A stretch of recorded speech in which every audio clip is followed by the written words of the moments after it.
Tantor Audio, a division of Recorded Books, presents To Catch a Rogue by Bec McMaster, narrated by Sienna Francis. Prologue. Light buzzed behind his eyelids. The throb of the airship's engines groaned through the hull, a constant vibration that threatened to drive him mad. The Duke of Malorin blinked, a sense of urgency forcing him to swim up through layers of consciousness. With the return of his faculties came the pain, and he almost cast up his accounts as he came back to himself. Agony lanced through his back, his shirt clinging to blood-crusted skin where they'd whipped him. Breathe. Just breathe. The brutal beating he'd taken when they first brought him aboard ached within his very bones. Blood dripped from the barely healed gash in his side, where Dido had planted a knife between his ribs when he dared to taunt his torturer. But there was no point dwelling on pain. Malorin lifted his heavy head and took stock of the situation. They'd hung him from a set of chains in the hold, winched high enough that he was forced onto his toes. The strain to his shoulders told of torn muscles, but it was the blinding ache in his ribs that made his vision waver.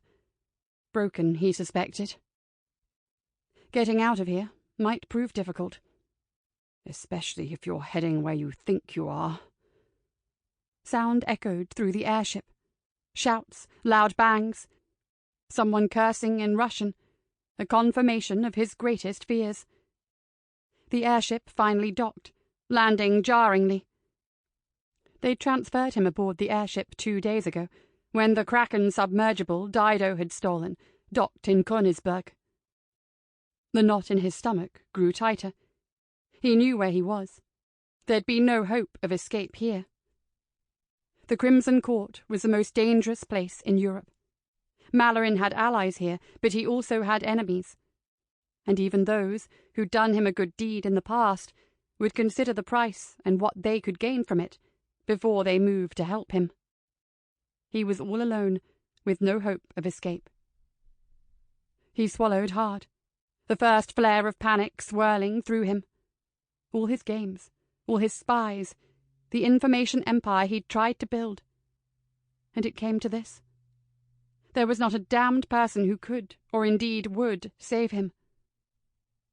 He saw Isabella's face again, recalled her bitter words the night before he married another woman. You love nothing, Malorin. You care for nothing. Our lives are but mere pieces on a chessboard to you. I hope one day you realize you have nothing. I hope all your games are cold comfort to you when there is not a damned soul in this world that truly cares for you. Could he even remember what love felt like? He tried to recall Catherine's face, but there was nothing but regret and guilt, a twisted morass of violent emotion in his chest as his mind tauntingly replayed the moment she died, the moment Isabella died. I'm so sorry. Did it matter? His grief would not bring her back. His grief had never brought any of them back. And he realized Isabella's face was starting to overlay the memory he had of Catherine. The two women merged into one in his mind, both their faces staring at him accusingly. Balfour did this, he whispered to himself. But for the first time in years, he found no comfort in the familiar words. Vengeance could not slake the tide of guilt, because he knew the truth. You did this. You cost both of them their lives in your foolish quest for vengeance. And now you're going to pay for it. A metallic echo vibrated through the doors to the hold. Malorin's head lifted, bruised muscles aching through his back and ribs as he focused intently. The doors began to slide open, revealing 2 bobbing lanterns. Malorin flinched at the sudden increase in light and the portent that shivered through him. Well, well, well, Mallorin, have you missed me? Dido purred, sauntering into the hold. She tugged her black leather gloves from her hands, finger by finger. The gleam of her white blonde hair was gathered into a neat chignon, and she wore gold epaulettes on the shoulders of her blue military-style coat. A leather overcorset adorned her slim waist, and there were a pair of knives at her hips.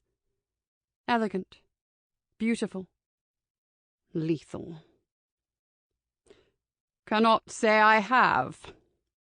Mallorin tipped his head back to stare at her arrogantly. He'd be damned if she'd see him on his metaphorical knees. "I prefer the whip to be in my hand, love." Dido trailed a fingernail over his chest, pressing a little more firmly across his broken ribs. "I'm certain I can teach you to enjoy it. Maybe this time you'll beg me for mercy." "I don't beg anyone." "That just means we haven't found the right sort of motivation yet." Behind her, a second woman materialized from the gloom, her silvery hair cascading down her back, and a black leather eye patch covering her right eye. Where Dido gave him a faint smile, as if to say, "Oh, what fun we shall have," the other Dampier's expression remained cold and forbidding. Yelena, he presumed. The ivory kraken. Obsidian had told him about the pair of them. They serve Balfour with an almost fanatical obsession, and they are dangerous. "This is the great Mallorin," Yelena mused in a thickly accented voice. She poked him in his broken ribs, and Mallorin caught the hiss behind his teeth. "He does not look so dangerous to me." Dido captured his face, her grip cruel on his jaw. "We have clipped his claws, I think." "Have you?" Mallorin forced himself to meet her eyes. "So others have believed in the past." Dido's eyes narrowed, but Yelena merely smirked. "Ah, brave man," she taunted. "We shall see how brave you are when I am allowed to toy with you. I am not as kind as dear Dido, and I have brought gift." She turned and snapped her fingers. "Bring my gift." Two men wheeled an enormous gold box into the hold, shaped somewhat similarly to a sarcophagus. The man painted on the top of the lid was screaming. Yelena sauntered around it, and then flipped the latches. The lid rose, revealing dozens of spikes inside it. Mallorin froze. Not a sarcophagus. An iron maiden. Yelena turned a crank, and every spike vanished with a sharp jerk. With a malicious smile, she released the crank, and they sprang back into being with a steely rasp. Anyone inside it would be skewered with razor-sharp needles from top to toe. "Do you know what I enjoy most about torturing blue bloods?" Yelena asked, producing a knife from the sheath at her waist. "They can survive almost anything." The craving virus that made a blue blood more than a man could heal virtually any injury. He'd always thought of it as a gift before. The knife trailed down his chest, its tip slashing through his nipple. Mallorin sucked in a sharp breath. "Nobody is coming to rescue you," Yelena said. "I know." He'd accepted that fact the first morning he woke, bound and gagged in the hold of the submersible.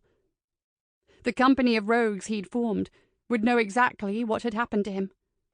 But this was the Crimson Court. This was Russia.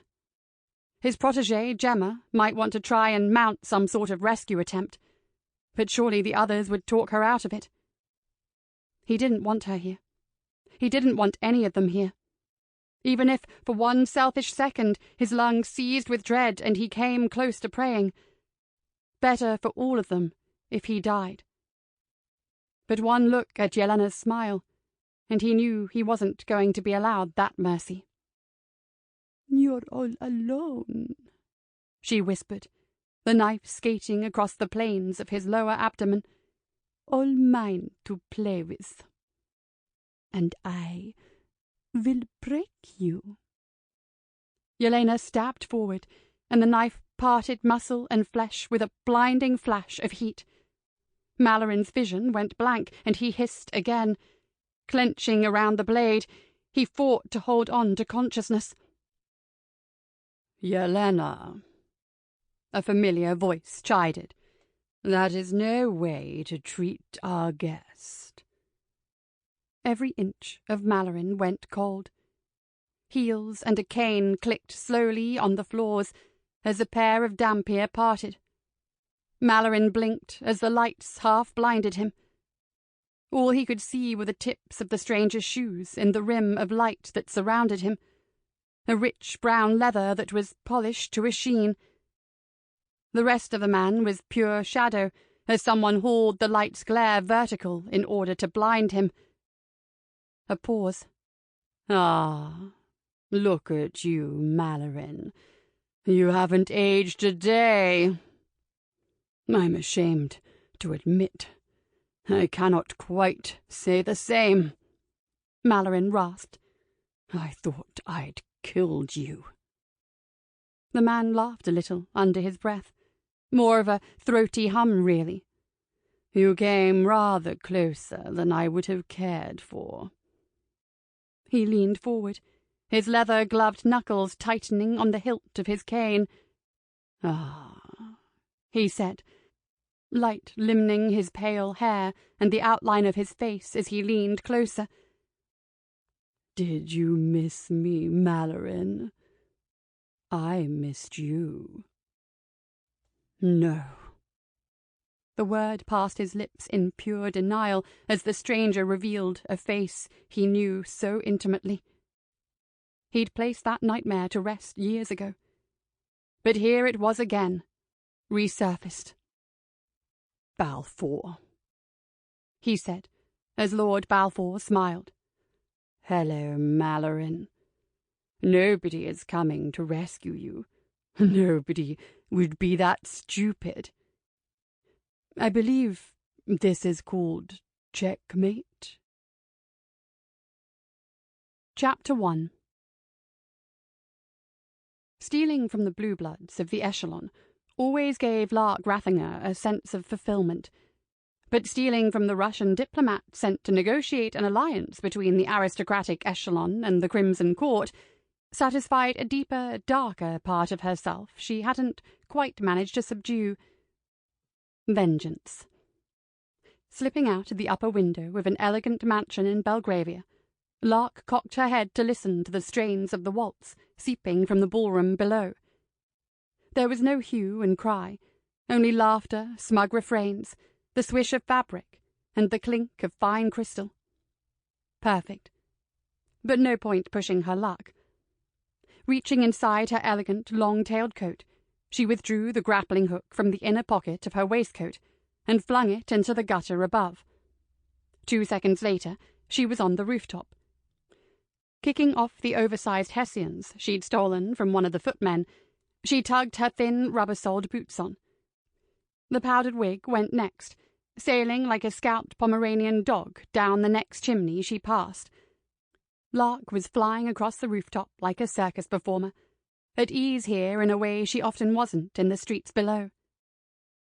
Below her, the London residence of Count Mikhail Golorukov glittered with light and laughter. She wasn't worried about someone finding the safe in his study tampered with, its contents missing. No, Golorukov was more interested in his mistress. But the guards in the garden were another matter. Golorukov had brought them all the way from Russia, and while she doubted they bore the marque du sang of a tiered member of the blood tattooed on their backs, she was fairly certain they were all infected with the craving virus.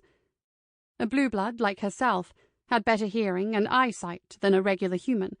They were faster, stronger, and owned exceptional capabilities. Even if the bloodthirsty craving constantly beckoned, and the idea of going about in the daylight gave one a headache. But the Russians made the English blue-bloods look like lost little lambs. She couldn't afford to be caught by one of the guards, especially if they were Imperial ravens. Ravens were both afflicted with the craving virus and given biomech enhancements in the military's laboratories until they were barely recognizable as human anymore. They'd kill her on sight, and were most likely dangerous enough to do it easily.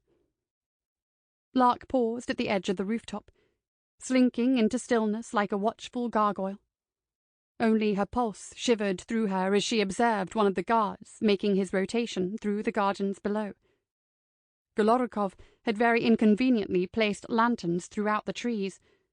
There were shadows aplenty, but not the true darkness she preferred to hide within. 30 seconds between guards. She spent half the night watching them before she'd made her move to break in. Lark held her breath and waited. Sure enough, there was the next one, moving with a dangerous grace.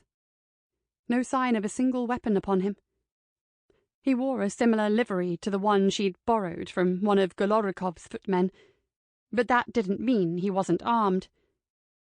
The second he was out of sight, she took a running leap and soared through the air toward the nearest tree, a good 20 feet away. A squirrel started chattering angrily at her, disturbed from its sleep. Shit. The last thing she needed was to draw the attention of a guard. She'd meant to wait here until the next rotation passed, but there was no time now. Lark made a mad dash along the thick branch of the oak and hopped across the top of the garden wall. Then she was gone. Vanishing into the night, her heartbeat pounding a ragged tattoo in her ears as she listened intently for signs of pursuit. None came. And Lark smiled to herself as she made her way across several rooftops to the rendezvous point where her scout was waiting. Except Foley wasn't at the spot they'd agreed upon. Instead, a tall, broad-shouldered figure leaned against the wall, hands in his pockets, and one ankle crossed over the other. Lark froze. There was a second where she started scanning for an immediate escape route, and then she recognized the faint arch of his brow as he stared back at her. On anyone else, the pose would have looked like a slouch. But there was just enough arrogance to the tilt of the stranger's chin to make it look deceptively casual. The bane of her existence. "What the hell are you doing here?" she demanded. "I thought you were a bloody nighthawk for a second, or one of Golorukov's ravens." First rule of thieves' code: don't scare the piss out of your fellow crosscoves. "I made sure you'd see me." 7 months, 2 weeks, and 3 days since she'd seen him last. And yet her stupid heart kicked into gear like one of those Veloco cycles that were becoming all the rage in the streets. Charlie Todd always had that effect upon her. "Good thing I wasn't nervous. Not like I'm halfway through a bloody high-stakes job and might be inclined to stick a knife in people I don't expect." "Why, Lark," Charlie mocked. "It's lovely to see you too. You're looking well. Exceptionally smashing and... Did you steal a footman's outfit? Or have you taken to honest labour all of a sudden? What do you want?" She couldn't play this game. Not right now. "What did you do to Foley?" "Sent him home." Charlie pushed off the wall, his hands still nonchalantly in his pockets. As if his heart wasn't racing, nor the blood rushing through his veins at the sight of her. It probably wasn't. This affliction was one only she seemed to suffer. "You had no right to do that." Lark started stripping out of the fancy embroidered coat she'd stolen. The golden frogging down the front was far too visible in the night. She tossed it aside, the froth of her borrowed cravat tickling her chin. Charlie watched her with glittering eyes. "Why the hell are you breaking into the house of a Russian diplomat? I thought Blade taught you better than that." He had. When the Devil of Whitechapel had taken her in as a young girl, he'd taught her everything she needed to know to survive the cutthroat world of the London East End. She'd started out as a dipper under Blade's supervision, until he was assured she wouldn't mistakenly pick the pocket of the wrong girl. When it became clear she had a gift for tumbling locks, he'd moved her up to housebreaking, and soon she'd become the best cracksman in the gang. The secret of success was to always pick the right mark. You didn't take from those as couldn't afford it, and you had to be careful with the aristocrats. Blue-blood lords dripped gold and farted perfume, but you couldn't forget they weren't human. Meddling with the echelon was dangerous, and Blade always warned against it. Rich merchants and bankers were easier pickings. Not as many guards as an aristocrat, and less likely to tear your throat out and drink your blood. But Golorukov had been practically irresistible to her the second she overheard someone speaking of him. "Call it a whim," Lark finally replied, dragging the pins out of her coiffure. Her scalp ached, and she raked her nails through her hair, scattering it and easing the pain. It tumbled down her back in heavy waves. Charlie's gaze followed it. "Messing with the cream is dangerous." Lark gasped. "Are you certain? I had no idea." The smallest of muscles in his jaw pulsed. "Oh, this is rich," she said. "You, lecturing me about leaping head first into danger. Do you think I didn't plan this? I weighed all the risks before I made this attempt. I've spent most of the week surveying the bloody house and working out the best way to get in and out. I deemed the risk acceptable and took precautions. Some of us like to think before we take action."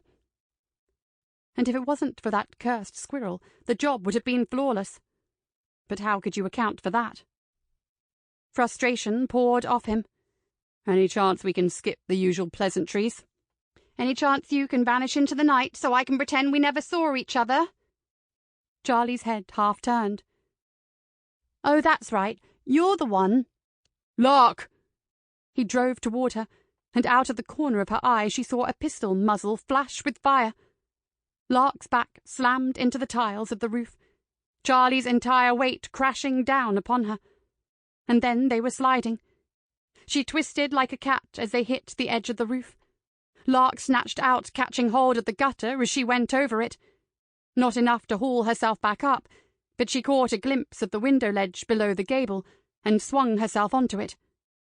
Charlie was 2 seconds behind her, one of his boots landing clumsily between hers. There wasn't enough ledge for the both of them. She had to grab his collar and haul him closer, which left her with her nose buried in his shirt. A mistake in hindsight, for every inch of her was pressed against every inch of him. Hard thighs indented her own, and she was suddenly desperately aware it had been over 3 years since he'd touched her. He'd been still on the verge of boyhood then, tall and gangly. He wasn't a boy now. Not at all. And all the old, complicated feelings rose in her chest until she feared she'd choke on them. How was she supposed to pretend she wanted nothing to do with him when she desperately wanted to stroke her hands up the hard planes of his chest and discover just what else had changed in all those years? Breathing became dangerous. Even the ragged thrust of her heartbeat pressed her far too precariously against him.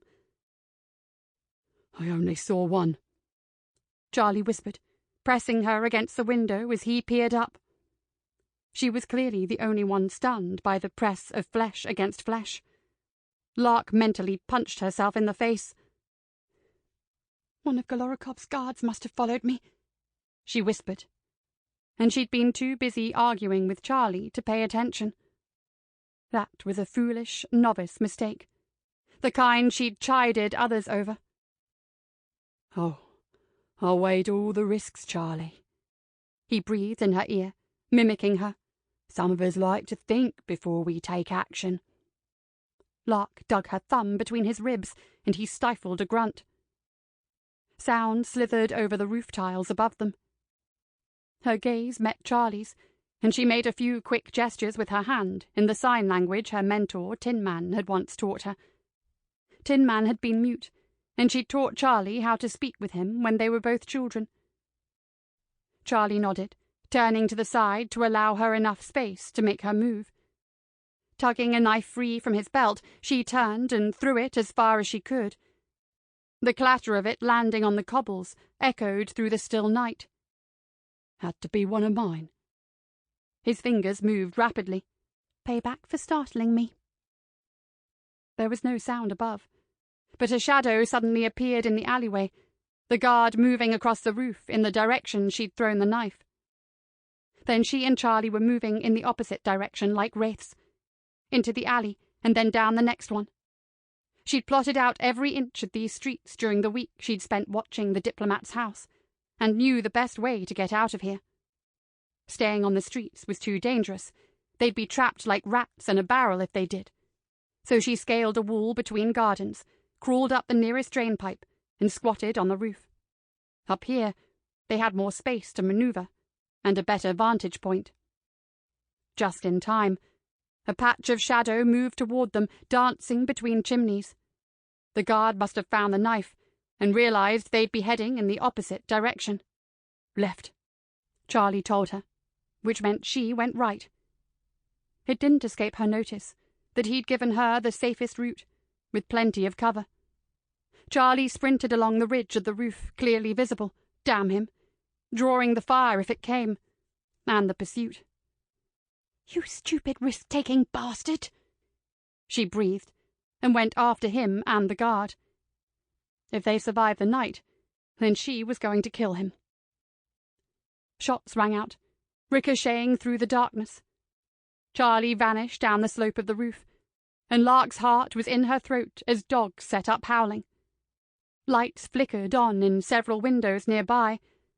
If any of the guards at Golorikov's house heard the racket, someone might grow curious enough to investigate. She sprinted up the ridgeline, ducking behind a chimney when she caught a glimpse of the burly shadow surveying the streets below him. Lark slid one of her knives from her sleeve into her gloved hand, barely daring to breathe. "Lark," Charlie whispered hoarsely. It sounded as loud as a shout in the night, and relief flooded through her for all of a second, before she realized he must have seen her, and was trying to distract the guard. The guard turned to aim his pistol in Charlie's direction, and Lark slipped up behind him and put her knife to his throat. "Don't move," she whispered, digging a second knife into the inch of skin just above his kidneys, so he wouldn't get any foolish ideas. His hands looked normal. His face held no metallic gleam of implants. Not enhanced, thank God. "You hurt my friend, and I'll slit you a smile from ear to ear." The guard froze. "You won't get away from us." Us.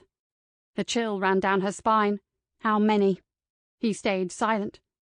"Do you know what I think?" Lark continued. "There were 6 guards on rotation in the gardens, 2 in the house. You've got an entire ballroom full of potential enemies. I think you're the only one out here following me, which means, unless they heard the shots, we've got a window of 10 minutes or so before they start wondering why you haven't returned. Would I be correct?" "Curse you, you thieving bitch!" Charlie scrambled up the roofline, grimacing at the howling dogs below. "We need to get out of here." "Agreed." Lifting his pistol, he smashed it across the guard's temple, and the man sagged against her. "He's a blue blood," she told Charlie, which meant he probably wouldn't stay down for long. "Why the hell does Golorikov have blue blood guards?" The craving virus had once been an exclusive right of the aristocratic echelon sons. Accidents happened, of course, when the virus was so virulent, but they'd classed those infections as rogue blue bloods, and it wasn't wise to advertise your status as such. Both she and Charlie were rogues. "The Russians don't follow the same rules the English echelon did.